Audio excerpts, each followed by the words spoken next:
Hello. നമ്മുടെ Kerala PSC ഇതിന് മുമ്പ് നടത്തിയിരുന്നുള്ള ഖാദി ബോർഡ് LDCയുടെ പ്രിലിംസിലെ ക്വസ്റ്റ്യൻസ് ആണ് നമ്മൾ ഡിസ്കസ് ചെയ്യുന്നത്. ഇത് ഫസ്റ്റ് സ്റ്റേജ് ആയിട്ടാണ് നടക്കുന്നത്. അതിൻ്റെ ക്വസ്റ്റ്യൻ ആണിത്. നമുക്കിത് 5 സ്റ്റേജസ് ആയിട്ടാണുള്ളത്. ഇതിൽ ഫസ്റ്റ് സ്റ്റേജിലെ ക്വസ്റ്റ്യൻ പേപ്പറാണ് നമ്മളിന്ന് ഡിസ്കസ് ചെയ്യുന്നത്. സോ അത് നമുക്ക് ക്വസ്റ്റ്യൻസ് ഒക്കെ ഡിസ്കസ് ചെയ്യാം. സോ ആദ്യത്തേതെന്ന് പറഞ്ഞാൽ ഇന്ത്യൻ സ്പേസ് റിസർച്ച് ഓർഗനൈസേഷൻ്റെ അധികാരിയായി 2022 നിയമിക്കപ്പെട്ട വ്യക്തി ആരാണെന്നായിരുന്നു. ISRO ചെയർമാനാണ്. അത് എസ് സോമനാഥാണ്. കറണ്ട് അഫയേഴ്സിലാണ് അത് വരുന്നത്, ശ്രദ്ധിക്കണം. അതുപോലെ സെക്കൻഡ് ക്വസ്റ്റ്യൻ എന്ന് പറയുന്നത് വ്യാകരണവും കവിതയും പ്രതിപാദിക്കുന്ന 14ാം നൂറ്റാണ്ടിലെ സംസ്കൃത ഗ്രന്ഥത്തിൻ്റെ പേര്. ശ്രദ്ധിക്കണം, വ്യാകരണവും കവിതയും പ്രതിപാദിക്കുന്ന 14ാം നൂറ്റാണ്ടിലെ സംസ്കൃത ഗ്രന്ഥത്തിൻ്റെ പേരെന്താണെന്ന് ചോദിച്ചാൽ ലീലാതിലകമാണ് അതിൻ്റെ ഉത്തരം. അടുത്ത വ്യാപാര വിനിമയ തന്ത്രങ്ങൾ ഇവയിൽ ഏത് ഘടകവുമായി ബന്ധപ്പെട്ടു നിൽക്കുന്നു? വിപണനം, പ്രചാരണം, പരസ്യം, ബ്രാൻഡിംഗ്. അതിൻ്റെ ആൻസർ എന്താ? വിപണനത്തിലാണ് ഈ വ്യാപാര വിനിമയ തന്ത്രങ്ങൾ ബന്ധപ്പെട്ട് നിൽക്കുന്നത്. അടുത്ത ലോകത്തിലെ ഏറ്റവും വലിയ ജലവൈദ്യുത അണക്കെട്ട് ഏത് രാജ്യത്തിലാണ്? ഏറ്റവും വലിയ ജലവൈദ്യുത അണക്കെട്ട് വേൾഡിലെയാണ്, ചൈന. താഴെ പറയുന്നതിൽ ഏതാണ് അടിസ്ഥാന ജീവിത സംരക്ഷണ ഘടകം? സാങ്കേതികവിദ്യ, സംസ്കാരം, പരിസ്ഥിതി, ഇതൊന്നുമല്ല. ശ്രദ്ധിച്ച് നോക്കണം, അടിസ്ഥാന ജീവിത സംരക്ഷണ ഘടകമാണ്. അതുകൊണ്ട് ഇതിൻ്റെ ആൻസർ പരിസ്ഥിതിയാണ്. അടുത്തത് 6 ലോകകപ്പ് കളിച്ച ആദ്യ വനിതാ ക്രിക്കറ്റ് ക്യാപ്റ്റൻ ആരാണെന്നാണ്. 6 വേൾഡ് കപ്പ് കളിച്ചിട്ടുള്ളത് മിഥാലി രാജാണ് ആൻസർ. അടുത്ത ക്വസ്റ്റ്യൻ 2021 ജ്ഞാനപീഠ അവാർഡ് ജേതാവ് ആരാണെന്നാണ്. ദാമോദർ മൗസയാണ് ആൻസർ. 2021 ജ്ഞാനപീഠ അവാർഡ് ജേതാവ് ദാമോദർ മൗസോ. ഇനി എവിടെയാണ് 1857 കലാപം ആരംഭിച്ചത് എവിടെയാണെന്നാണ്. മീററ്റിലാണ് 1857 കലാപം ആരംഭിച്ചത്. എന്നാണ് ദേശീയ ശാസ്ത്ര ദിനം ആചരിക്കുന്നത്? ഇത് ഒരുപാട് തവണ PSC ചോദിച്ചിട്ടുണ്ട്. ആൻസർ എന്ന് പറയുന്നത് ഫെബ്രുവരി 28 ഏത് വർഷമാണ് അന്താരാഷ്ട്ര സമാധാനത്തിൻ്റെയും വിശ്വാസത്തിൻ്റെയും വർഷമായി തുർക്ക്മെനിസ്ഥാനിലെ നടത്തിയിട്ടുള്ള UN ജനറൽ അസംബ്ലി പ്രഖ്യാപിച്ചതെന്നാണ്. UN-ൻ്റെ നാഷണൽ ഇയർ ആണ് സെലക്ട് ചെയ്തിരിക്കുന്ന. ഇയർ ഏത് വർഷമാണെന്നാണ് ചോദിച്ചിരിക്കുന്നത്. അന്താരാഷ്ട്ര സമാധാനത്തിൻ്റെയും വിശ്വാസത്തിൻ്റെയും വർഷമായിട്ട്. അത് ആൻസർ എന്ന് പറയുന്നത് 2021. അടുത്ത ഇന്ത്യയുടെ അയൽരാജ്യങ്ങളുമായി ബന്ധപ്പെട്ട് താഴെ പറയുന്ന പ്രസ്താവനകളിൽ ശരിയല്ലാത്തത് ഏതെന്നാണ്. ആദ്യത്തെ സെൻറ്റൻസ് എന്ന് പറയുന്നത് ഇന്ത്യയിലെ ഏറ്റവും കൂടുതൽ ദൈർഘ്യമുള്ള കര അതിർത്തി പങ്കിടുന്നത് ബംഗ്ലാദേശുമായിട്ടാണ്. അതാണ് ആ ആൻസർ. ആ സെൻറ്റൻസ് കറക്റ്റാണ്. അടുത്ത ഗൾഫ് ഓഫ് മാന്നാറും പാക് കടലിടക്കും ഇന്ത്യയും ശ്രീലങ്കയും വേർതിരിക്കുന്നു. ആ സെൻറ്റൻസും കറക്റ്റാണ്. അടുത്ത റാഡ്ക്ലിഫ് രേഖ ഇന്ത്യയും പാകിസ്ഥാനെയും തമ്മിൽ വേർപെടുത്തുന്നു. അതും കറക്റ്റായിട്ടുള്ള സെൻറ്റൻസ് ആണ്. സോ നമുക്ക് ഈ 3 ഫാക്റ്റ് അറിയാമെങ്കിൽ 4മത്തതാണ് ശരിയല്ലാത്ത ഫാക്റ്റ് എന്ന് നമുക്കറിയാൻ പറ്റും. അതുപോലെ തന്നെ ഖൈബർ ചുരം ഇന്ത്യയും ഭൂട്ടാനെയും തമ്മിൽ ബന്ധിപ്പിക്കുന്നു. അതാണ് തെറ്റായിട്ടുള്ള സെൻറ്റൻസ്. ഇനി അടുത്ത താഴെ കൊടുത്തിരിക്കുന്നവയിൽ ഇന്ത്യയേക്കാൾ വിസ്തൃതിയിലുള്ള രാജ്യം ഏതെന്നാണ് ചോദിച്ചിരിക്കുന്നത്. ആൻസർ എന്ന് പറയുന്നത് ബ്രസീലാണ്. അടുത്ത ഇന്ത്യയുടെ ഉപദ്വീപീയ പീഠഭൂമിയിൽ ഏറ്റവും ഉയരം കൂടിയ കൊടുമുടി ഏതെന്നാണ്. ഇത് ഭയങ്കര റിപ്പീറ്റഡ് ആയിട്ട് വരുന്ന ക്വസ്റ്റ്യൻ ആണ്. ആൻസർ എന്ന് പറയുന്നത് ആനമുടിയാണ്. ഇനി താഴെ തന്നിരിക്കുന്നതിൽ ശുദ്ധജല തടാകം അല്ലാത്തത് ഏതെന്നാണ്. ഒന്നാമത്തത് വാവോളാർ, ലോക്തക്, ദാൽ, ഈ 3 ശുദ്ധജല തടാകമാണ്. അല്ലാത്തത് സമ്പാർ തടാകമാണ്. ഇതിന് മുമ്പ് PSC ചോദിച്ചിട്ടുള്ള ഒരു ക്വസ്റ്റ്യൻ ആണ്. അടുത്ത സർദാർ സരോവർ അണക്കെട്ട് ഏത് നദിയിലാണ് സ്ഥിതി ചെയ്യുന്നതെന്നാണ്. ആൻസർ നർമ്മദയാണ്. ഇത് ചോദിച്ചിട്ടുള്ളതാണ്. താഴെ പറയുന്നത് ജർമ്മനിയുടെ പങ്കാളിത്തത്തോടെ സ്ഥാപിതമായ ഇന്ത്യയിലെ ഇരുമ്പുരുക്ക് നിർമ്മാണശാല ഏതാണ്. റൂർക്കേലയാണ്. അതും ചോദിച്ചിട്ടുള്ള ക്വസ്റ്റ്യൻ ആണ് ഇതിനു മുമ്പ്. കോർബ കൽക്കരിപ്പാടം ഏത് സംസ്ഥാനത്താണ് സ്ഥിതി ചെയ്യുന്നത്. ഛത്തീസ്ഗഡിലാണ് കോർബ കൽക്കരിപ്പാടം സ്ഥിതി ചെയ്യുന്നത്. അടുത്ത ദേശീയ ജലപാത 2 ഏതൊക്കെ സംസ്ഥാനങ്ങളെ തമ്മിൽ ബന്ധിപ്പിക്കുന്നതാണ്. സാദിയ ദുബ്രിയിൽ തമ്മിൽ കണക്ട് ചെയ്യുന്നതാണ് നാഷണൽ വാട്ടർവേ 2 എന്ന് പറയുന്നത്. അടുത്ത നാഷണൽ റിമോട്ട് സെൻസിംഗ് സെൻറ്ററിൻ്റെ ആസ്ഥാനം എവിടെ നിന്നാണ്. ശ്രദ്ധിച്ചു നിൽക്കണം, നാഷണൽ റിമോട്ട് സെൻസിംഗ് സെൻറ്റർ എന്ന് പറയുമ്പോൾ ഹൈദരാബാദാണ്. അടുത്ത നറൂറ ആണവോർജ നിലയം സ്ഥിതി ചെയ്യുന്നത് എവിടെയാ. നറൂറ ഉത്തർപ്രദേശാണ്. ആൻസർ ഓർത്തിരിക്കുക. അടുത്ത നമ്മുടെ ദേശീയ ഗാനമായ ജനഗണമന ഏത് ഭാഷയിലാണ് രചിച്ചത്? ബംഗാളി ഭാഷയിലാണ് രചിച്ചത്. അടുത്ത ഇന്ത്യയുടെ ദേശീയ ഗീതമായ വന്ദേ മാതരം ബങ്കിം ചന്ദ്ര ചാറ്റർജിയുടെ ഏത് കൃതിയിൽ നിന്ന് എടുത്തിട്ടുള്ളതാണ്? ആനന്ദമഠമാണ്. ഇതും ഇതിനു മുമ്പ് ചോദിച്ചിട്ടുള്ള ക്വസ്റ്റ്യൻ ആണ്. ഇനി ഇന്ത്യൻ പൗരന്റെ മൗലിക അവകാശങ്ങളുമായി ബന്ധപ്പെട്ട് താഴെ പറയുന്ന പ്രസ്താവനകളിൽ തെറ്റ് ഏതാണെന്നാണ് ചോദിച്ചിരിക്കുന്നത്. ഒന്നാമത്തത് മൗലികാവകാശങ്ങളെ സംരക്ഷിക്കുന്നത് ഭരണഘടനയാണ്. അത് ശരിയായിട്ടുള്ള പ്രസ്താവനയാണ്. അടുത്ത മൗലികാവകാശങ്ങളിൽ മാറ്റം വരുത്തുവാൻ ഭരണഘടനാ ഭേദഗതികളിലൂടെ മാത്രമേ സാധിക്കുകയുള്ളൂ. അത് ശരിയാണ്. അടുത്ത മൂന്നാമത്തത് ഗവൺമെന്റിന്റെ ഒരു ഘടകവും മൗലികാവകാശങ്ങൾ ലംഘിക്കുന്ന രീതിയിൽ പ്രവർത്തിക്കാൻ പാടുള്ളതല്ല. അത് ശരിയാണ്. അടുത്തതായിരിക്കും അന്നേരം ഓട്ടോമാറ്റിക്കലി തെറ്റായിട്ടുള്ള പ്രസ്താവന മൗലിക അവകാശങ്ങൾ ന്യായാവഹർദർഹമല്ല എന്നാണ് പറയുന്നത്. അത് നമുക്ക് ഇത് അറിയാൻ പറ്റുന്ന തെറ്റായിട്ടുള്ള പ്രസ്താവനയാണ് അത്. അടുത്ത ഇന്ത്യയുടെ വിവരാവകാശ നിയമം നിലവിൽ വന്ന വർഷം ഏതാണെന്ന് ചോദിച്ചു. 2005 ഇന്ത്യയിൽ വിവരാവകാശ നിയമം നിലവിൽ വരുന്നത്. അടുത്ത ദേശീയ മനുഷ്യാവകാശ കമ്മീഷന്റെ ആദ്യത്തെ ചെയർമാൻ ഇത് മുമ്പ് ചോദിക്കുന്നതാണ്. ജസ്റ്റിസ് രംഗനാഥ് മിശ്രയാണ് ആൻസർ. അടുത്ത ഇന്ത്യൻ ഭരണഘടനയിലെ മൗലിക കടമകൾ ഏത് രാജ്യത്തെ ഭരണഘടനയിൽ നിന്നാണ് എടുത്തത്? സോവിയറ്റ് യൂണിയനാണ് ആൻസർ. ഇനി അടുത്ത ഇന്ത്യൻ ഭരണഘടനയുടെ ആത്മാവും ഹൃദയവും എന്ന് വിശേഷിക്കപ്പെടുന്ന ആർട്ടിക്കിൾ ഏതാ? ആർട്ടിക്കിൾ 32. ഇന്ത്യയുടെ ദേശീയ മുദ്രയിൽ ഉൾപ്പെട്ടിട്ടുള്ള മൃഗങ്ങൾ ഏതൊക്കെയാണ്? ആന, കാള, സിംഹം, കുതിര. ഈ 4 ഉൾപ്പെട്ടിട്ടുള്ളത്. അടുത്ത കൂട്ടത്തിൽ ഉൾപ്പെടാത്തത് എന്താണെന്നാണ്. ഒന്നാമത്തെ ഓപ്ഷൻ സമത്വത്തിനുള്ള അവകാശം, രണ്ടാമത്തെ സ്വാതന്ത്ര്യത്തിനുള്ള അവകാശം, മൂന്നാമത്തെ സ്വത്തവകാശം, നാലാമത്തെ മതസ്വാതന്ത്ര്യത്തിനുള്ള അവകാശമാണ്. ഇതിലെ ആൻസർ സി സ്വത്തവകാശമാണ്. കാരണം ബാക്കിയുള്ള എല്ലാം ഫണ്ടമെന്റൽ റൈറ്റ്സ് ആണ്. അടുത്ത ത്രിവർണ്ണ പതാകയെ ഇന്ത്യയുടെ ദേശീയ പതാകയായി ഭരണഘടനാ നിർമ്മാണ സഭ അംഗീകരിച്ചതെന്നാണ്. അത് 1947 ജൂലൈ 22 കോൺസ്റ്റിറ്റ്യൂന്റ് അസംബ്ലി കഴിഞ്ഞു. നമ്മുടെ അടുത്ത ഇതിലാണ് ജൂലൈ 2022 നമ്മുടെ സ്വാതന്ത്ര്യം ലഭിച്ചതിന് ശേഷമാണ് അംഗീകരിക്കുന്നത്. സോ അടുത്ത് ചെക്ക് ചെയ്യാം. രാജാറാം മോഹൻ റോയ് ബംഗാളി ഭാഷയിൽ ആരംഭിച്ച പത്രമാണ് സമ്പാദ് കൗമുദി. ഇഷ്ടമുള്ളതാണ്, ഇമ്പോർട്ടൻ്റ് ആണ്, ഓർത്തിരിക്കുക. അടുത്ത 1907 ജർമ്മനിയിലെ സ്റ്റഡ്ഗട്ടിൽ വെച്ച് നടത്തുന്ന ഇന്റർനാഷണൽ സമ്മേളനത്തിൽ ത്രിവർണ്ണ പതാക ഉയർത്തിയ ഇന്ത്യൻ വനിത. ഇത് മുമ്പ് ഒരുപാട് തവണ PSC ചോദിച്ചിട്ടുള്ളതാണ്. മാഡം ഭിക്കാജികാമയാണ് ആൻസർ. അടുത്ത പ്രത്യക്ഷ രക്ഷാ ദൈവസഭ എന്ന സാമൂഹ്യ പരിഷ്കരണ പ്രസ്ഥാനത്തിന്റെ സ്ഥാപകൻ ആരാണ്? കുമാര ഗുരുദേവനാണ് പ്രത്യക്ഷ രക്ഷാ ദൈവസഭ. അടുത്ത ഇന്ത്യയുടെ ദാരിദ്ര്യത്തിനുള്ള കാരണം ബ്രിട്ടീഷുകാരുടെ സാമ്പത്തിക ചോർച്ചയാണെന്ന ചോർച്ചാ സിദ്ധാന്തത്തിലൂടെ സമർത്ഥിച്ച ഇന്ത്യൻ സാമ്പത്തിക വിദഗ്ധനാരാ? ദാദാബായ് നവറോജിയാണ് ചോർച്ചാ സിദ്ധാന്തം ആയിട്ട് ബന്ധപ്പെട്ട്. അത് ഓർത്തിരിക്കുന്നവർക്ക് ഇത് പെട്ടെന്ന് ആൻസർ അറിയാൻ പറ്റും. അടുത്ത സ്വതന്ത്ര ഇന്ത്യയുടെ ആദ്യത്തെ ഗവർണർ ജനറൽ ആരാണ്? മൗണ്ട് ബാറ്റൻ പ്രഭു ആയിരുന്നു നമ്മുടെ സ്വതന്ത്ര ഇന്ത്യയുടെ ആദ്യത്തെ ഗവർണർ ജനറൽ. ഇനി കേരളത്തിലെ ആദ്യത്തെ സർവകലാശാല തിരുവിതാംകൂർ സർവകലാശാലയാണ്.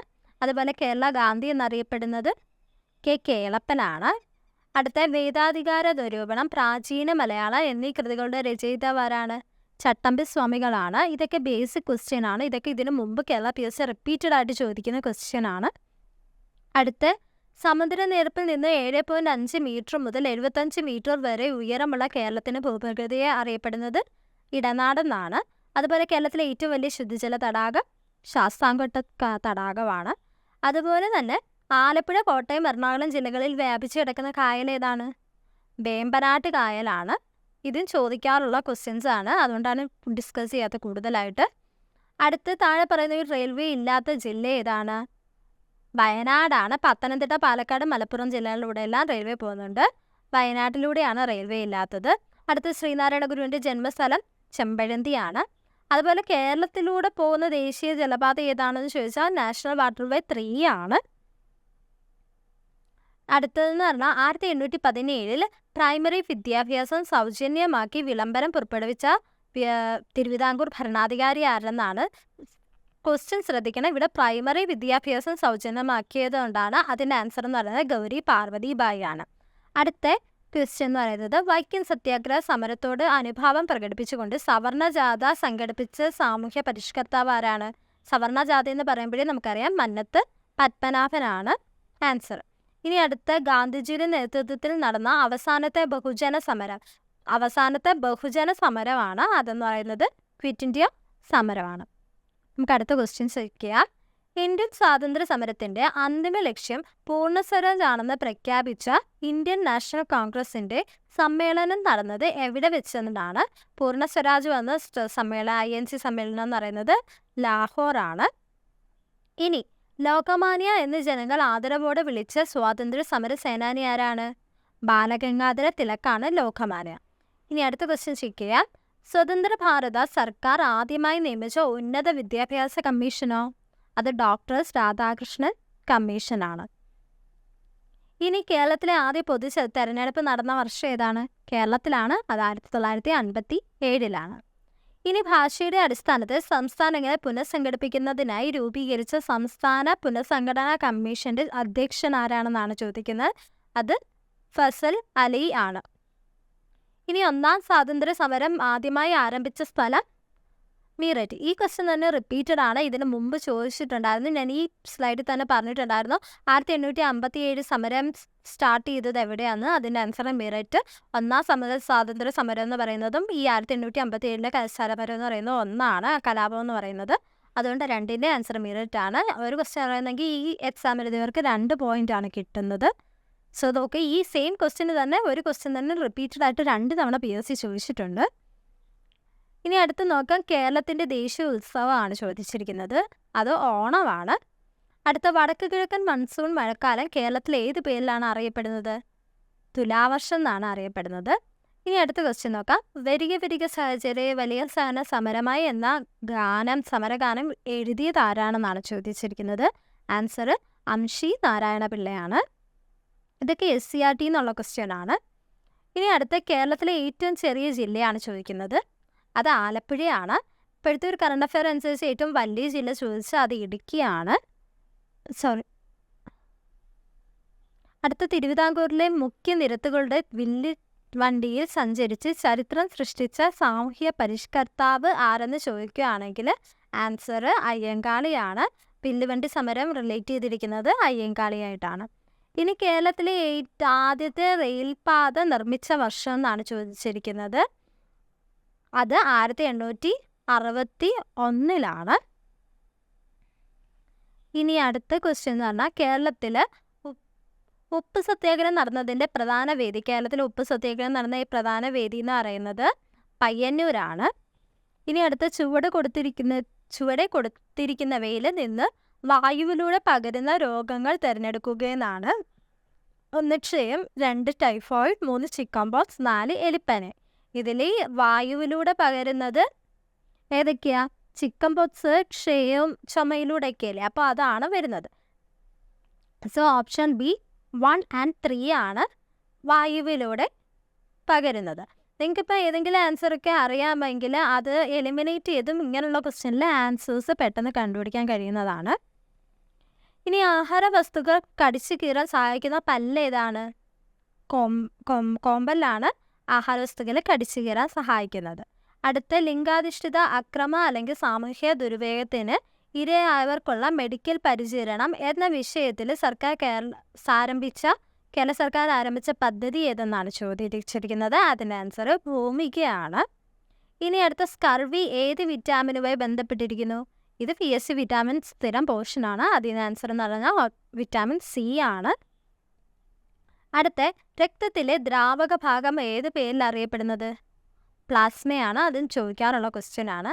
ഇനി താഴെ പറയുന്നവയിൽ നെല്ലിൻ്റെ സങ്കര ഇനങ്ങൾ അല്ലാത്തത് ഏത് എന്നാണ് ചോദിച്ചിരിക്കുന്നത്. പവിത്ര, അനാമിക, ഹെസ്വ, അർക്ക ഇതാണ് ചോദിച്ചിരിക്കുന്നത്.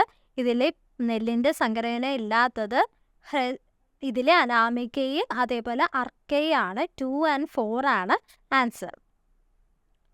അടുത്ത ക്വസ്റ്റ്യൻ ചെക്ക് ചെയ്യാൻ. താഴെ പറയുന്നതിൽ ഇലകൾക്ക് ചുവപ്പ് നിറം നൽകുന്ന വർണ്ണവസ്തു ഏതാണ് ചോദിക്കുന്നത്.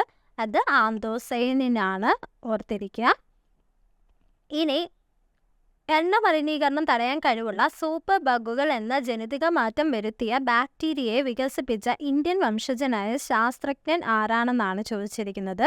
അതിൻ്റെ ആൻസർ എന്ന് പറയുന്നത് ആനന്ദ് മോഹൻ ചക്രവർത്തിയാണ്, ഓർത്തിരിക്കുക. എണ്ണ മലിനീകരണമായിട്ടുള്ള സൂപ്പർ ബഗുകൾ ആനന്ദ് മോഹൻ ചക്രവർത്തി. ഇനി കേന്ദ്ര തോട്ടവിള ഗവേഷണ കേന്ദ്രം എവിടെയാണെന്നാണ്? അത് കാസർഗോഡാണ്. ഈ ഗവേഷണ കേന്ദ്രങ്ങളും PSCയുടെ സ്ഥിരം ക്വസ്റ്റ്യൻ ആണ്. അടുത്ത സൈലന്റ് വാലി വന്യജീവി സങ്കേതം ദേശീയ ഉദ്യാനമായി പ്രഖ്യാപിക്കപ്പെട്ട വർഷമാണ്. അത് 1984 ദേശീയ ഉദ്യാനമായിട്ട് സൈലന്റ് വാലി പ്രഖ്യാപിക്കുന്നത്. ഇനി അടുത്ത താഴെ കൊടുത്തിരിക്കുന്നവയിൽ നിന്ന് ഐസോടോപ്പുകളുടെ ജോഡിയാണ് കണ്ടെത്താൻ പറയുന്നത്. ഐസോടോപ്പ് എന്ന് പറയുമ്പോൾ ബേസ് സെയിം ആയിരിക്കും. ഇതിൽ ബേസ് സെയിം ആയിട്ടുള്ളത് കാർബണിൻ്റെ ആണ്, C6 അപ്പോൾ അതായിരിക്കും എൻ്റെ ഓപ്ഷൻ C ആണ് ആൻസർ. ഇനി അടുത്ത അപദ്രവ്യങ്ങൾക്ക് അയിരിനേക്കാൾ സാന്ദ്രത കുറവാണെങ്കിൽ ഉപയോഗപ്പെടുത്തുന്ന സാന്ദ്രണ മാർഗം ഏതെന്നാണ്? അത് ജലപ്രവാഹത്തിൽ കഴുകിയെടുക്കലാണ് അതിൻ്റെ ആൻസർ. ഇനി അടുത്ത ക്വസ്റ്റ്യൻ ചെക്ക് ചെയ്യാം. റെയർ എർത്ത് എന്ന പേരിൽ അറിയപ്പെടുന്ന മൂലകങ്ങൾ ഏതൊക്കെയാണെന്നാണ്? അത് ലാന്തനോയിഡുകളാണ് റെയർ എർട്സ് എന്ന് പറയുന്നത്. ഇനി അടുത്ത ഖനജലത്തിൻ്റെ രാസസൂത്രം ഏതെന്നാണ്? അതിൻ്റെ ആൻസർ എന്ന് പറയുന്നത് D2O ആണ് ഖനജലത്തിൻ്റെ രാസസൂത്രം. ഇനി അടുത്ത് ക്ലോറോഫൈനിക്കോൾ എന്ന ഔഷധം താഴെ കൊടുത്തിരിക്കുന്നവയിൽ ഏത് വിഭാഗത്തിൽ പെടുന്നു എന്നാണ്? ആലോചിക്കണം. ക്ലോറോഫൈനിക്കോൾ ആണ് ആൻസർ. ആൻറ്റിബയോട്ടിക് ആണ്. അടുത്ത ക്വസ്റ്റ്യൻ എന്ന് പറയുന്നത് തന്മാത്രകളുടെ സ്ഥാനമാറ്റം മുഖേന താപം പ്രക്ഷണം ചെയ്യപ്പെടുന്ന രീതിയാണ്. അതിൻ്റെ ആൻസർ സംവഹനമാണ്. ഇതും CRT വഴിയുള്ള ക്വസ്റ്റ്യൻസ് ആണ്. ഇനി താഴെ തന്നിരിക്കുന്നവയിൽ പാരമ്പര്യ ഊർജ്ജ സ്രോതസ് ഏതാണെന്നാണ്? കാറ്റ്, തിരമാല, മണ്ണെണ്ണ, സൗരോർജ്ജമാണ്. ഇതിലെ ആൻസർ എന്ന് പറയുന്നത് മണ്ണെണ്ണയാണ്. അടുത്ത ഇന്ത്യയുടെ ചൊവ്വ ദൗത്യം ഏത് പേരിലാണ് അറിയപ്പെടുന്നതെന്നാണ്? ക്വസ്റ്റ്യൻ ശ്രദ്ധിക്കണം. ഇന്ത്യയുടെ ചൊവ്വ ദൗത്യമാണ്. അതിൻ്റെ ആൻസർ മംഗൾയാനാണ്. അടുത്ത പ്രകാശം ഒരു മാധ്യമത്തിൽ നിന്ന് വ്യത്യസ്തമായ മറ്റൊരു മാധ്യമത്തിലേക്ക് കടക്കുമ്പോൾ അതിൻ്റെ പാതയ്ക്ക് വ്യതിയാനം സംഭവിക്കുന്നു. ഈ പ്രതിഭാസത്തിന് പറയുന്ന പേരെന്താണെന്നാണ് ചോദിച്ചിരിക്കുന്നത്. അത് അപവർത്തനമാണ്. ഇത് PSC മുമ്പ് ചോദിച്ചിട്ടുണ്ടോ? ഇനി നമുക്ക് ലാസ്റ്റ് ക്വസ്റ്റ്യൻ ചെക്ക് ചെയ്യാം. ഒരു വസ്തുവിൻ്റെ സ്വന്തം അക്ഷത്തെ അടിസ്ഥാനമാക്കിയുള്ള ചലനം, അതായത് അതിൻ്റെ ഒരു ബേസ് കാണാം, അതുവഴി പോകുന്നതാണ് ഭ്രമണം എന്ന് പറയുന്നത്. സോ ഇത്രയാണ് ഫസ്റ്റ് സ്റ്റേജിൽ നമ്മുടെ basic questions. Maths question discuss ചെയ്യുന്നില്ല. സോ നിങ്ങൾക്ക് അടുത്ത സ്റ്റേജിലെ ക്വസ്റ്റ്യൻസുമായിട്ട് ഞാൻ വീണ്ടും വരുന്നതായിരിക്കും. സോ ഇതെല്ലാം ഒന്ന് റെഫർ ചെയ്യുക. പ്രീവിയസ് ക്വസ്റ്റ്യൻസ് തന്നെ എപ്പോഴും റിപ്പീറ്റഡ് ആയിട്ട് PSC ചോദിക്കാറുണ്ട്. So thank you. Bye bye.